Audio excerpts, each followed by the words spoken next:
नमस्कार, भारत टीवी में आप सभी का स्वागत है। मैं हूं कविता उपाध्याय। डीएसजीएमसी के इलेक्शन आने को हैं, ऐसे में सरदार बलबीर सिंह जी हमारे साथ में हैं। वार्ड नंबर 42 से सदस्य हैं और अभी इनसे हम मिलेंगे और जानेंगे कि इलेक्शन की किस तरीके से तैयारी चल रही है। वोट बनाने में इन्होंने आपसे लगातार अपील की और वोटें बनी। सर, आपका बहुत बहुत स्वागत है हमारे चैनल पर। आने वाले समय में इलेक्शन है, किस तरीके से आप संगत से कहेंगे कि वोट आकर के दें? वाहिगुरु जी का खालसा, वाहिगुरु जी की फतेह। आज मैं यहाँ पर गुरपुरब पर आया हूँ, साहिब श्री गुरु गोबिंद सिंह जी के प्रकाश पुरब पर। सबसे पहले मैं प्रकाश पुरब की लख लख बधाई देता हूँ सर्व साथ संगत को। गुरु गोबिंद सिंह जी की प्रकाश पुरब की लख लख बधाइयाँ।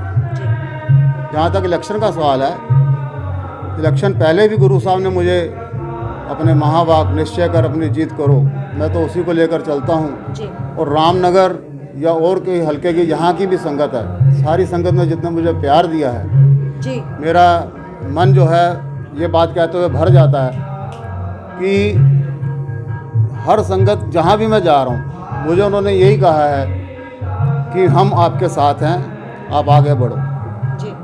मैं ये कहना चाहूँगा, एक बात से मेरा मन बार बार दुखी होता है कि हम आपस में एक दूसरे के ऊपर जो आरोप लगाते हैं वो सच है या नहीं, ये बात की बात है जी। इससे हमारा जो अपना धर्म है, सिख धर्म, वो हमारी कौम बदनाम होती है। ये जितना भी आप चैनल पे दिखाएंगे, ये ज़रूरी नहीं कि इसको सिख ही देखें जी। इनको दूसरे लोग भी देखते हैं, बिल्कुल। और जब वो देखते हैं तो वो हम लोगों के सामने कुछ भी कहें, पीछे से हमारा मजाक ही उड़ाते हैं और हम अपना मजाक खुद ही उड़वाते जा रहे हैं जी। अगर गुरु घर में किसी ने चोरी किया, बेईमानी किया, उसको पकड़ना चाहिए, मना करना चाहिए, देखना चाहिए। वो हमारे आपस की बात है, मीटिंगों में भी हो सकती है। लेकिन चैनलों पे जाकर हम एक दूसरे को इस तरह की बातें कह रहे हैं, पगड़ी उछाल रहे हैं, ये या लेग पुलिंग कर रहे हैं, ये अच्छी बात नहीं है। इससे हमारा कौम बदनाम हो रही है। और आने वाले समय में जितने लोग हमारी इज्जत कर रहे हैं तो साथ के साथ वो हंसते भी हैं, भाई इस इधर से पैसे खा गया, उधर से खा गया, ये खा गया। अगर मैं कोई काम कर रहा हूँ, मुझे पसंद नहीं कर रहे लोग, तो मुझे बताएं कि आप में ये कमी है जी। इसका मतलब ये नहीं कि उल्टा सीधा इल्ज़ाम लगाया। मेरे पिछले इलेक्शन में लोगों ने काफ़ी ऐसा उल्टा सीधा गंदगी से डालने की कोशिश की, पर संगत सब जानती है, सबको पता है। सर, इलेक्शन आपने ये तीसरे टर्म आप करने जा रहे हैं और आप जाहिर सी बात है संगत आपको पसंद करती है, लेकिन क्या कितने बदलाव आ गए? शराब आ गई, पैसा आ गया, कितना गंदा होता जा रहा है हमारा चुनाव। देखिए, गंदगी डालने वाले का काम गंदगी डालना है, लेकिन ये गुरुद्वारे का इलेक्शन है, किसी एमपी, एमएलए या कॉरपोरेशन का नहीं है जी। जिसने गंदगी डालनी है, शराब बांटनी है या कुछ ऐसे काम करने हैं, उनको आप नकार नहीं सकते। उनका काम, वो जब यहाँ कुछ ऐसा काम कर रहे हैं तो कमेटी में जाके वो उनसे साफ काम की उम्मीद कैसे कर सकते हैं? साफ काम तो वही करेगा जो साफ तरीके से यहाँ से गया है।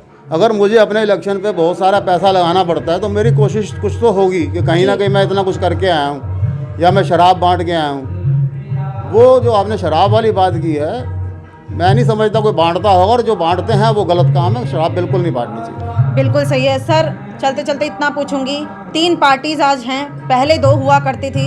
ऐसे में जीके जी का अलग से निकल करके आना, हालांकि गठबंधन की बातें भी चली, उस पर अभी खारिज कर दिया गया है। क्या लगता है, गठबंधन हो सकता है या पार्टी विशेष?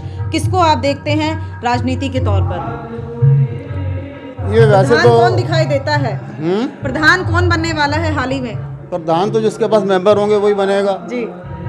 और जहाँ तक गठबंधन का सवाल है, ये उनके हाथ में है। सब मौका परस्त नज़र आ रहे हैं मुझे तो अभी तो ये लग रहा है कि जिसके पास ज़्यादा मेंबर, मैंने तो इनको ये कहा था, सलाह दी थी कि आप मिल के लड़ लीजिए और जिसके मेंबर ज़्यादा हों उसको प्रधान बना दीजिए, जिसके उससे कम हों 1-2 उसको उसका जनरल सेक्रेटरी ले लीजिए, पूरी टीम बना दीजिए, आपस में लड़ाई ना हो। बिल्कुल सही कह रहे हैं सर। आज के समय में ये इलेक्शन कितने इम्पोर्टेंट हो जाते हैं सिख धर्म को और बढ़ाने के लिए? जैसे कि अभी आपने चिंता जाहिर की कि पगड़ी हमारी उछलती है, चाहे आप आरोप किसी भी तरीके से लगाते हैं, तो क्या लगता है कितना और हमें अपनी इस इलेक्शन के बाद में संगत में बीच में उतर करके सिखी को बढ़ाना होगा? देखिए, जहाँ तक इलेक्शन का सवाल है, मैं इसको फ्रैक्शन कहता हूँ। ये इलेक्शन नहीं है जी। ये मेरे को और दूसरे को लड़ाने की साजिश है। ये साजिशें गवर्नमेंट की हैं जो शुरू से करती आ रही हैं और अब भी कर रही हैं जी। हम लोग उनके मोहरे बने हुए हैं और उस वैसे चलते आ रहे हैं। अब क्योंकि ये एक बन गया है कि इलेक्शन होना है तो मुझे लड़ना पड़ेगा।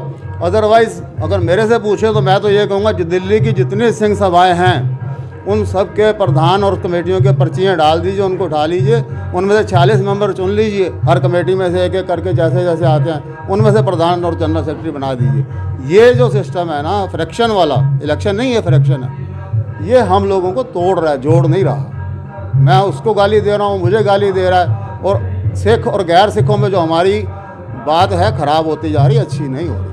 बिल्कुल सही बात है, ये एक चिंता है। और जब पढ़ा लिखा व्यक्ति टू दी पॉइंट बात करता है तो इसी तरह की बातें सामने आती हैं। पद या इलेक्शन किसी भी तरीके का हो, वो डीएसजीएमसी का हो, काउंसलर का हो या एमएलए का हो, सिर्फ इसलिए किए जाते हैं कि संगत में उतर करके सेवा की जाएगी। सेवा का भाव सब में होता है और ये भी लगातार सेवा के लिए सामने आते हैं। सारी बातें बिल्कुल आपके सामने है। संगत अगर इसको देख रही है तो चुनाव आपने करना है, जीतना भी आपको है, क्योंकि वोट आप कर रहे हैं तो जीत भी आप ही रहे हैं। सदस्य कोई भी हो, सदस्य का चेहरा देखना ज़रूरी है। पार्टी विशेष पर सारी चीज़ों को आपको जानना जरूरी है। और महिलाओं से खास तौर पे अपील करूंगी, युवाओं से अपील करूंगी, बाहर आएँ और बदलाव करें।